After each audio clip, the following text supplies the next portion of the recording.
kakaubot. Makaradol, Fred Padernos, Istorya Pakaradol! Meron akong naobserbahan sa mga daan nitong nakaraang araw pag ako'y nagbibiyahe. Marami akong nakikita sa mga daan na mga nasasagasaan na mga pusa, nasasagasaan na mga aso, minsan manok, minsan pato. Pero karamihan, pusa at aso. Nakikita ko yan sa mga daan na, Sos Maria Josep, warak na yung mga katawan dahil sa paulit-ulit na nasasagasaan ng dumadaan ng mga sasakyan. At yung mga nasasagasaan na yan, karamihan dyan ay hindi naman sinasadya. Yung biglang tatawid ang aso habang may nagbibiyahe mga sasakyan, lalong-lalo na pag hindi nakita ng driver na may tumatawid na aso o pusa, ay talagang masasagasaan. Pero meron din ako na obserbahan na ilan dyan na pwede namang tigilan, pwede namang prinuhan, ay talagang hindi nagpriprino. Dinidiretso lang, bahala ka dyan sa buhay mo, masagasaan ka, tapos tatawa-tawa pa ang driver niyan. Baka sinasabi pa, buti nga sa'yo. Itong pangsasagasa ng mga aso, ang safe lang dyan, na hindi madidisgrasya pagka nakasagasa, ay itong mga four-wheeled vehicle. Yung mga apat ang gulong, patataas, pataas. Basic yan sa mga sasakyan, maliban sa tricycle. Pagka yan ay mga kotse or mga ibang klase ng sasakyan, basic yan, apat ang gulong. Kung mga malaking truck, ay mag-expect ka na dyan na 8-wheelers, 10-wheelers, 12-wheelers, hanggang 16, 20-wheelers. Pero kalimitan yan, yung mga SUV, mga four-wheeled vehicles. At mga PUJ. Ito yung mga minsan nananagasa sa mga aso. Nananagasa, nakakasagasa. Pag sinabing nananagasa, ay ito may ibig sabihin na parang sinasadyang sagasaan. Pag sinabing nasagasaan, ito naman yung mga disgrasya lang na nasagasaan dahil sa tuloy-tuloy na takbo ng aso o tuloy-tuloy ng takbo ng pusa. Alam mo, mayroon ako observation between sa aso at saka sa pusa.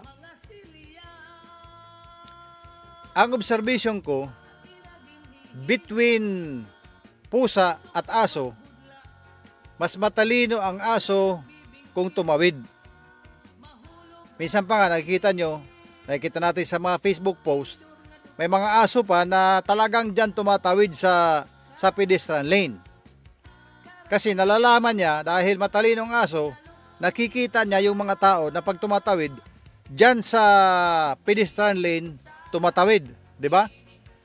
So, ang aso dahil matalino, ginagaya niya ang tao na pag siya tatawid, naka-green light pa man yan, dyan sa tumatawid mismo sa pedestrian lane. Bihira ka lang makakita ng ganon. Karamihan sa mga aso, tawid ng tawid kahit saan. Lalong-lalo na pag naghahabulan, ayun, hanggang sa maabot sa daan, kaya may nasasagasaan. Sa pusa naman, ang pusa, medyo kulang sa talino ang pusa pagka tumatawid. At mas tarantado, ibig sabihin ng tarantado ay natataranta siya. Ang pusa, madaling mataranta pagka tumatawid. Pag yan ay tumawid siya, halimbawa tumawid siya, galing sa kabila, tatawid, ganyan, tatakbo yan ng mabilis. Pag pusa ang tumatawid, tatatlo ang aking obserbahan. Ako ay mahilig mag-observe sa paligid . Pagka ang pusa ay tatawid, tatlo ang pwede niyang gawin. Una, tatakbo yan ng mabilis na mabilis, diretso patawid, bahala na kung siya'y masagasaan, mahagip ng mga sakyan. Pagka ganun ginagawa, ay talaga namang madidisgrasya yan pagka dyan niya ginawa sa highway na maraming dumadaan ng mga sakyan. Pangalawa, ang gagawin, ang una, sabi ko, tatakbo ng mabilis. Diretso yan. Parang sibat na binitawan.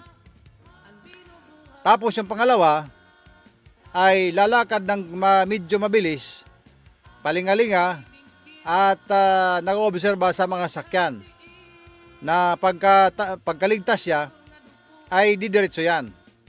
Pero minsan nasasagasaan rin. Ang pangatlo, yung mga nerbyosong pusa ay dahan-dahan na gumagapang, nasa dibdib ang takot nila. Na pag may nakitang parating na sasakyan, hindi yan aatras, hindi rin tatakbo, dadapa na lang, yung parang yuyuko na lang na parang nagdadasal na wag siyang masagasaan, makalampas sana yung sasakyan at nang siya'y makatuloy. Meron nangyaring ganon na nakakalampas, pero ang iba rin, pagka kasi natatakot, yumuyuko, dumadapa siya sa kalsada, lalong hindi nakikita ng mga ayaw din tumingin ng mabuti sa daan, nasasagasaan. Kahit ano dito, sa mga nakita natin, lalong-lalo yung dahan-dahan na kuan, na mga pusa or aso na tumatawid sa sasakyan, sa daan. Pag nakakita tayo ng mga aso, pusa, or na mga hayop na tumatawid sa daan, ay sana ay patawirin natin. Businahan natin para bumilis. At kung pwede namang tigilan, ay tigilan ho natin. Magpreno tayo. At patawirin. Kung maaari pa nga, ako minsan pag nakakita ko, totoo lang, pag nakakita ko ng mga pusa or aso na, lalo-lalo na yung pusa. Kasi yung aso rin ay inaano ko lang, tinatakot ko lang na tumawid. Kasi hindi mo pwedeng hawakan yung aso, hindi mo pwedeng lapitan, baka kagatin ka. Pero yung pusa, pag nilapitan mo, hindi na yon. Hindi yon nangangagat o nang kakalmot. Maliban lang sa mga pusang medyo wild, tinulungan mo makatawid at tatawid yon. Minsan ginagawa ko yan. Para kawawa kasi buhay din yan. Gawa yan ng Panginoon eh. Lahat ng mga may buhay dito sa mundo, gawa yan ng Panginoon. Binigyan ng buhay ng Panginoon at yan ay may kanya-kanyang papel na ginagampanan sa ating mundo. Kaya hanggat maaari ho, yung mga pusa, aso, at kung ano-ano pa na tumatawid ay anuhan ho natin, ingatan na wag masagasaan, kawawa naman. Oo. At yan ang mga bagay, yan ay mga bagay na ikalulugod siguro sa atin ng Panginoon na iningatan natin ang buhay ng may buhay. Siguro, di bali na lang sa mga talagang disgrasyang nasasagasaan ay maintindihan nyo ng ating Panginoon. Pero yung sasadyain mong sagasaan, hindi ka maintindihan ng Panginoon yun. Yun ay may katapat na parusa. Hindi mo lang alam, hindi ngayon, hindi bukas, pero lagi yan may nakalaan na parusa sa mga ginagawa natin ng tao, na ginagawa natin na kamalian. Kaya pag tayo ay nakakita ng aso na pwede namang magpreno tayo, pwede natin tulungan na makatawid, pusa, pagbigyan natin na makatawid, huwag sagasaan. Kawawa kasi ang buhay na namamatay, kahit mga hayop yan. At para naman sa mga owners din ng ating mga tatawag na pet owners, ay maging responsable tayo sa ating mga alaga. Yung mga pusa, pag kaya na inalagaan mo ng mabuti sa iyong bahay, hindi maglalabas yan. Maliban na lang kung yan ay in-heat. Yung naghahanap ng kanyang kaligayahan. In-heat. Yung meow ng meow. Meow! Parang mayroon kang makikita kung paano maging in-heat ang pusa. Nakokontrol yan. Pwede mong ikulong sa bahay lang hanggang lumipas yung kanyang init ng kanyang katawan sa pagiging inhit at yan ay hindi na alis ng bahay. Pagka yan ay inalagaan mo ng mabuti. Pero yung mga pag-alagala lang, yung aso rin na pag-alagala, yung aso pwede mo rin alagaan sa bahay yan. Minsan nga yung aso pagka nakalabas ng bahay, dahil hindi siya sanay sa labas, babalik yan sa bahay. Minsan iba rin, pagka nakalabas ng bahay, talagang namamasyal, hindi na bumabalik. Hahabulin ng may-ari para may balik sa bahay. Ingatan ho natin yung ating mga alagang aso or mga pusa na huwag pag-alagala sa mga kalsada at nang hindi yan masagasaan. Kasi ang una-unang kawawa dyan, pagka yan ay nasa daan, ang una-unang kawawa yan, pagka nandyan sa daan yung mga yung mga pusa at mga aso, yung mga nagmumotorsiklo. Kasi alam mo yung motorsiklo, sa unang sakay mo pa lang sa motorsiklo, dahil dalawa lang ang gulong yan, exhibition na yan. Pagka sa daan ay nadisgrasya ka pa, nakasagasa ka ng pusa, nakasagasa ka ng aso, at kung ano pa, kahit manok, ay maaaring madisgrasya yung nagmumotor. Lalo-lalo na pagka yan ay mabilis na ang takbo. Kasi ang motorsiklo, pagka yan ay mabilis ang takbo, wala nang panahon yan para magpreno. Talagang sagasa ang sagasa niyan. Kasi dalawa, pag siya nagpreno, nang bigla, madidisgrasya siya. Disgrasya talaga yan. Hindi ka kaya ng preno pagka mabilis ka. Yung mabilis na mabilis. Hindi ka kaya ng preno. Madidisgrasya. Kaya ang sabi ng iba, sagasaan mo na lang daw, talagang sintruhin mo na lang, sagasaan, upang iwas disgrasya ka. Baka sakali pa, hindi ka matumba. Pero sa taranta mong ganyan, pagka nakasagasa ka ng aso, tumba ka rin eh. So disgrasya. Pag nadisgrasya ang motorsiklo, ay natural yung driver niyan, kung may rider pa yan, may angkas, disgrasya silang dalawa na maaaring ikadisgrasya ng kanilang buhay. Ganon din sa pusa, ganon din sa manok.